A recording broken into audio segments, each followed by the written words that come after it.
তুমি কি পড়ন্ত বিকেলে নিজের ঘরের জানলার ধারে বসে দূর দিগন্তের নীল আকাশ কখনো দেখেছ? দেখবে তখন পশ্চিম আকাশে সূর্য রক্তিম আভা বিস্ফোরিত করে মেঘের আড়ালে ডুবে যাবার প্রত্যাশায় নিমগ্ন।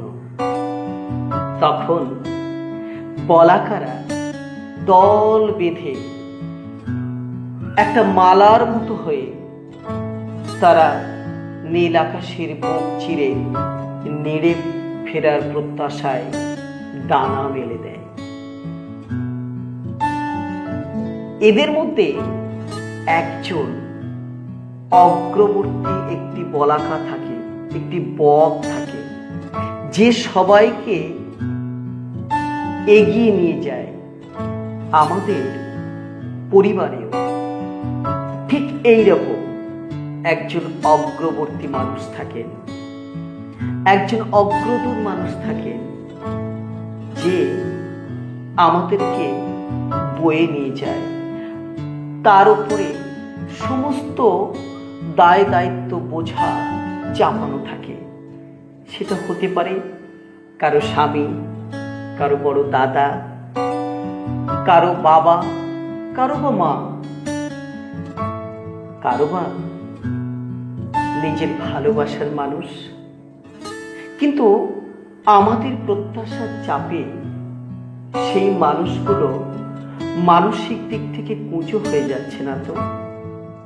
আমরা সবসময় বলি আমরা এটা চাই, আমরা ওটা চাই, আমরা এই চাই, আমরা এটা করতে চাই, কিন্তু আমরা কখনো বলি না তারা কি চায়। আমরা কখনো ভাবি না তারা কি বলতে চায় বা তাদের ভালো লাগার বিষয়টা কি।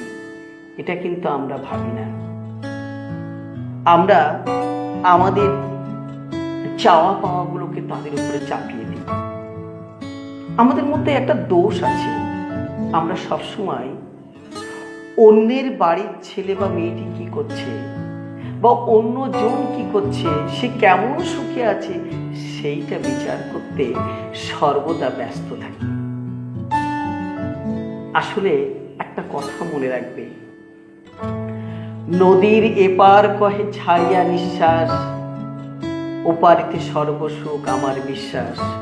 নদীর ওপার বসে দীর্ঘশ্বাস ছাড়ে, ভাবে যাহা কিছু সুখ সকলেই ওপারে। এটা কিন্তু হয়। সবসময় বাইরে দেখে মানুষকে বিচার করা যায় না। প্রত্যেকটা মানুষের মধ্যে সমস্যা আছে, তার সমাধান আছে। প্রত্যেকটা মানুষ কিন্তু ভালো যেমন থাকে, সে সমস্যার মধ্যেও থাকে। সেটা নিয়েই জীবন। অন্যের ভালোটা সবসময় দেখে মনে হতে পারে যে সে সবচেয়ে বেশি সুখে আছে, কিন্তু সে সুখ দুঃখ সবটা নিয়েই এগিয়ে চলেছে। এটা বুঝতে হবে। আর একটি কথা বলবো যে এই নিয়েই কিন্তু জীবন। যদি কালো বা অন্ধকার না থাকতো, তাহলে আলোর গুরুত্বটা বোঝা যেত না। রাত্রি আছে বলে সকালটা হয়। রাত্রি যত গভীর হয়, সকাল তত এগিয়ে আসে। এই নিয়েই সমস্ত কিছু। আমরা এভাবে এগিয়ে যাব। সেই এগিয়ে যাওয়ার মধ্যে যে মানুষটা আমাদেরকে পথ দেখাচ্ছে, সেই অগ্রদূত মানুষকে আমরা ভালোবাসার মোড়কে, সেই ভালোবাসার মানুষটিকে আমরা আগলে রাখব। একটা গল্প পড়েছিলাম, সম্ভবত 9 কিংবা 10-এ পড়ি যখন, তখন একটা গল্প পড়েছিলাম, গিফট অফ দ্য মেজার। সেই গল্পে এক ভদ্রলোক তার একটি হাত ঘড়ি বেল্টটা ছিল, কিন্তু ঘড়িটা কোনোভাবে খারাপ হয়ে যায় বা নষ্ট হয়ে গিয়েছিল বা ভেঙে গিয়েছিল। আর তার স্ত্রীর পা পর্যন্ত বিশাল চুল ছিল। তো দুজনকে ওই গিফট দেবে এই চিন্তা ভাবনা করেছিল। তো সেখানে দেখা যায় একটা দিন এমন আসলো যে ওই ভদ্রলোক সে তার হাত ঘড়ির বেলটা বিক্রি করে তার প্রিয়তমা মানুষটির জন্য একটা চিরুনি নিয়ে আসলো।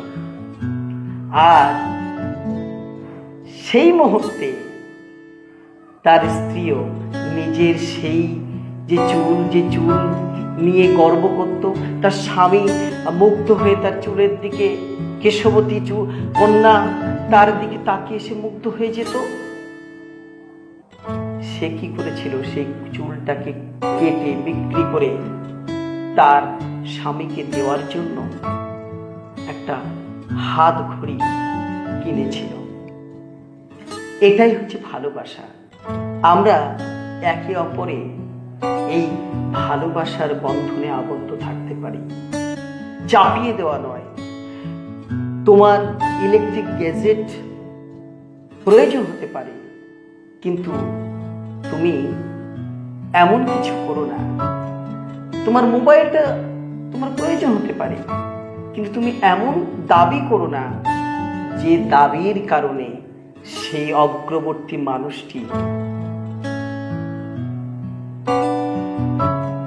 কুঁজো হয়ে যায়, প্রত্যাশার চাপে মানুষটি ক্ষতবিক্ষত হয়ে যায়। সেটা কিন্তু করো না।